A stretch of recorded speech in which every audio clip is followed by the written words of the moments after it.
అందరికీ నమస్కారం. Welcome to MSK talks.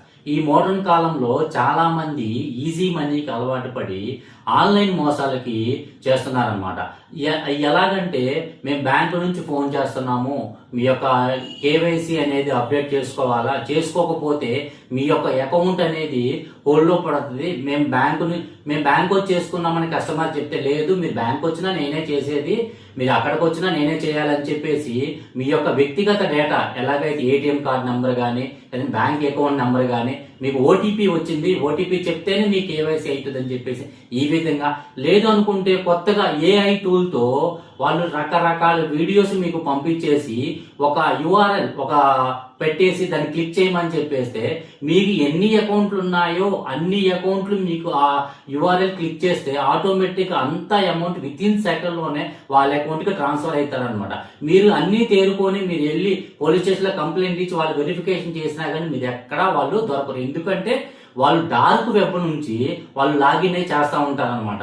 So మీరు ఇలాంటి ఆన్లైన్, అలాగే మీకు ఉద్యోగాలు ఇస్తాము, లేదు అనుకుంటే లాటరీ తగిలింది, లేదు అనుకుంటే మీకు గిఫ్ట్ వోచర్ వచ్చింది, మీకు ఈ ఫెస్టివల్ కి మీరు ఆన్లైన్ షాపింగ్ చేశారు కదా, ఇదిగో మీకు ఒక 50,000 రూపాయలు మీకు వచ్చాయి, మీరు ఒక 5,000 రూపాయలు డిపాజిట్ చేస్తే మీ 50,000 అనేది మీకు వస్తుంది అని చెప్పేసి రకరకాల వాళ్ళు ఫోన్లు చేస్తారు. మళ్ళీ ఇంకోటి ఏంటంటే, చేసిన ఫోన్ నెంబర్ నుంచి మళ్ళీ తిరిగి మాత్రం ఖచ్చితంగా చేయరు. ఇన్ కేసు మీరు చేసి, ఇప్పుడున్న మోడర్న్ లైఫ్ లో కూడా చాలా వరకు వీటిని బహిర్గరించినా గానీ చాలా మంది వీటి తెలియక ఏదో ధ్యాసలో ఉండి వీటిని క్లిక్ చేస్తా ఉంటారనమాట. రీసెంట్ గా ఒక ఇష్యూ ఏంటంటే, నాకు తెలిసిన వాళ్ళకి ఒక యాప్ ద్వారా వాళ్ళు ఫుడ్ ఆర్డర్ పెట్టుకొని దాని తర్వాత లేట్ అయిపోయిందని చెప్పేసి రెస్టారెంట్ వాళ్ళు క్యాన్సిల్ చేస్తే వాళ్ళు రీఫండ్ అనేది విత్ ఇన్ 24 అవర్స్ లో వస్తుందంటే సర్లే అని అతను వదిలేశారు. దాని తర్వాత మేము పలానా దగ్గర నుంచి కాల్ చేస్తున్నాము, మీకు ఒక 1 రూపీ పంపిస్తున్నాము, దాన్ని మీరు ఒక ఓటీపీ వస్తుంది, ఆ ఓటీపీ చెప్తే మీకు ఏదైతే అమౌంట్ వస్తుందని చెప్పిన తర్వాత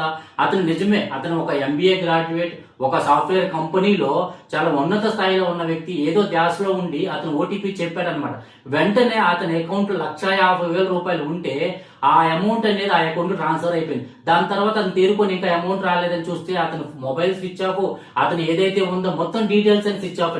ఇలా మనం చదువుకున్నా కానీ కొన్ని సిచ్యువేషన్స్ ఇలా జరుగుతాయి అనమాట. కాకపోతే మీరు ఇలా చేసే ముందు 1-2 సార్లు 24 గంటలు కళ్ళు అంతా చూసుకొని ఇలాంటివి చేయాలని, అలాగే ఇలాంటి ఆన్లైన్ మోసాలకు పాల్పడవద్దని మనస్ఫూర్తిగా కోరుకుంటూ జై భారత్, జై హింద్.